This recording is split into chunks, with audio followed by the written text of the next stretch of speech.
Welcome back, everyone, to the Deep Dive. Today, we are diving into a pretty crucial judgment from the Supreme Court on the role of the governor. This isn't just a one-off event. It really gets to the heart of Indian governance, and specifically the relationship between the center and the states. Yes, absolutely. It's really all about understanding how power is balanced in a federal system like ours and, the responsibilities that come with that. Right. And for anyone out there prepping for the UPSC, especially the mains exams and maybe even prelims, this is a must-know topic. You can bet they'll be asking about this kind of center-state dynamic. Definitely. And that's why we're going to go deep on this today. We'll unpack this whole Supreme Court judgment, look at the historical context, and then analyze the impact this could have on states' autonomy and how these constitutional offices actually work. Sounds good. And just to let everyone know, we're basing this deep dive on some really insightful analysis from the Indian Express. Okay. Okay, so let's start with the basics. What exactly was the governor supposed to be doing, according to, the folks who wrote our Constitution? Well, the initial idea was for the governor to be pretty hands-off, really. More like a figurehead, someone above the day-to-day political battles. I see. There's this great quote that really captures this early thinking. It's from Cervantes, and he says, "The good governors should stay at home and have a broken leg."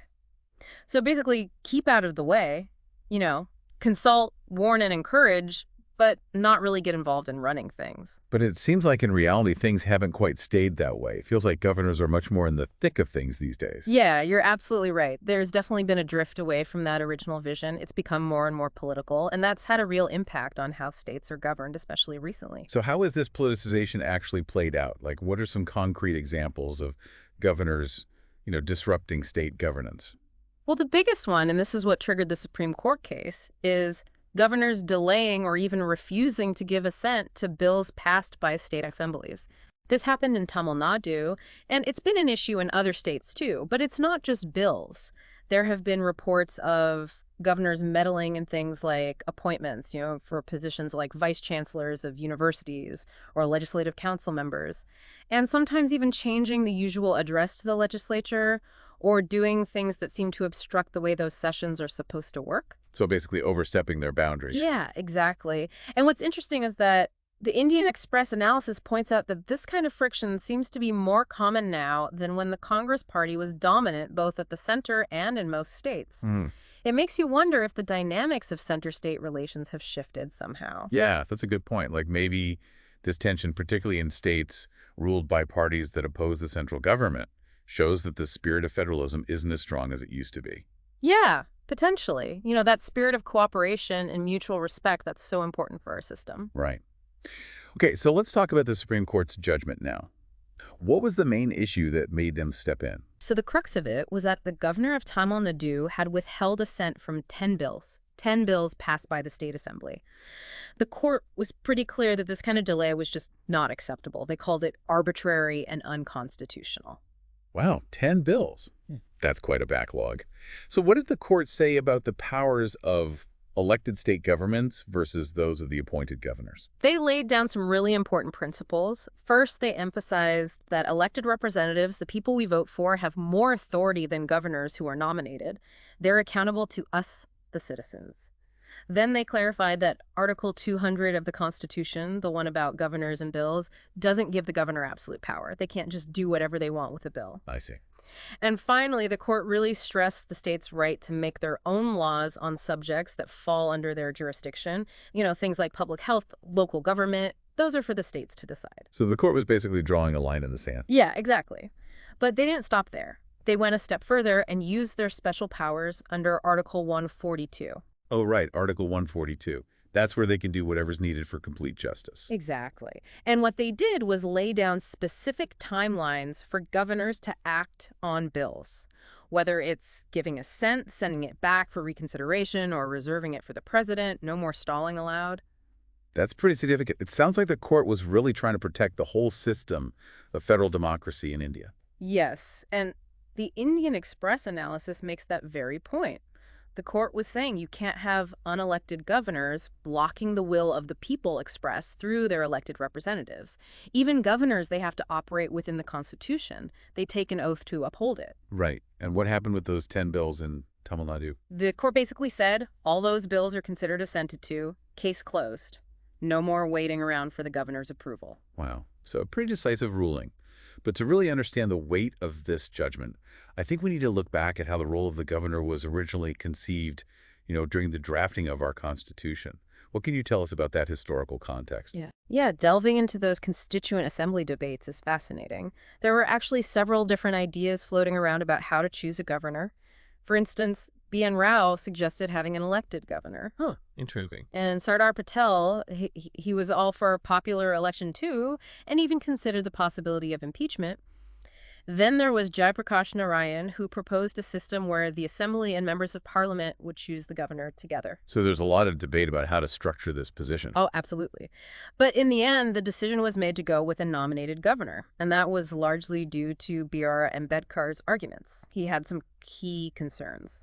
One was that an elected governor with their own mandate might clash with the chief minister, create unnecessary conflict. Right. And there was also a worry that a popularly elected governor might try to stir up separatist sentiments or team up with the chief minister to defy the center. I see. So having a nominated governor was seen as a way to avoid those potential problems. Exactly. The idea was to have someone neutral, not tied to any political party. Someone who could bridge the gap between the center and the state. Like a kind of impartial representative of the central government, but also working in the state's best interests. Right. And there was even this understanding initially that chief ministers would have a say in who gets appointed as governor. So has that idea of neutrality always been upheld, or have there been times when people felt like the governor's role was becoming too political and maybe the states needed more control over the appointment process? Well, over time, there have definitely been cases where that neutrality seemed to be in question. And as a result, there were some recommendations made to give states more autonomy. Like what specifically? So both T.T. Krishnamachari and the Sarkaria Commission in 1983, they suggested that the chief minister should have more say in the governor's appointment, maybe even veto power. The Sarkaria Commission even proposed involving the vice president and the Lok Sabha speaker in the process. So broaden the consultation? Yes, exactly.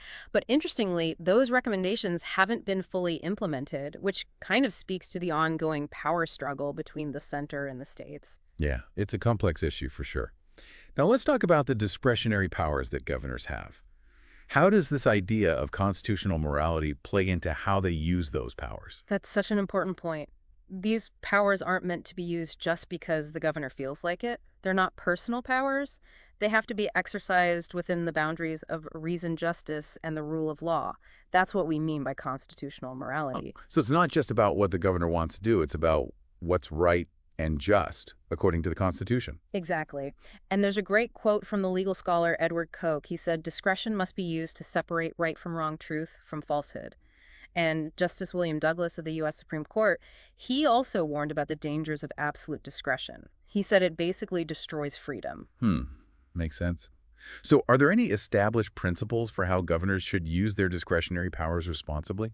Absolutely. First off, they have to use them reasonably and cautiously, no rash decisions, and they have to make sure their decisions are free from any pressure from the central government. They need to be based on facts, not political agendas. And of course, no bad faith, no irrelevant considerations. It should never be about personal whims or partisan politics. So transparency and accountability are key. Definitely. Now, one of the structural issues that seems to be at play here is that governors don't really have job security. How does that affect things? Yeah, they can be removed pretty easily, right? Exactly. They don't have a fixed term like judges do, and that makes them vulnerable. They might feel pressure to please the central government to keep their position instead of acting independently, and that can really undermine the state's autonomy. Right. So what could be done about that? Well, a lot of experts have suggested giving governors more job security, maybe something similar to what judges have. The idea is that if they don't have to worry about being removed so easily, they'll be more likely to act impartially and uphold the Constitution. That makes sense. It's interesting. The Supreme Court itself said in a 1979 case, the Raghuwal Tilak case, that the governor is supposed to be a constitutional functionary, not a political agent. Right, a very important distinction. So as we wrap up, what's the main takeaway from this Supreme Court judgment about the Tamil Nadu governor? I think it's a powerful reminder of how important cooperative federalism is. It's a message to governors that they need to be neutral, restrained, and impartial in their dealings with state governments. And it's a step towards restoring the balance of power that's so crucial for our democracy. Yeah, it's definitely a significant ruling. But it sounds like this isn't the end of the story. No, not at all. We need more structural and procedural reforms to really address the weaknesses in the governor's position. Otherwise, this tension between the center and the states is likely to continue. So this judgment is a good start, but there's still work to be done. Absolutely. This ongoing conversation about center-state relations and the governor's role, it's vital. Well, this has been a really insightful look at a topic that's so relevant right now. And for all our listeners who are preparing for the UPSC exams, this is gold. Understanding center-state relations and how institutions like the governor's office work, it's essential for both mains and prelims. Couldn't agree more. Now, as you think about all this, consider this. How might this judgment reshape the relationship between the union and the states in the long run? What other reforms might we need to make India's federal structure even stronger? Keep those questions in mind. Those are great questions to ponder. We'd love to hear your thoughts on this, so please subscribe to The Deep Dive, and leave us a comment with your insights and questions. And just a reminder, this deep dive was based on the excellent analysis in the Indian Express. Thanks for joining us. Thanks, everyone. See you next time.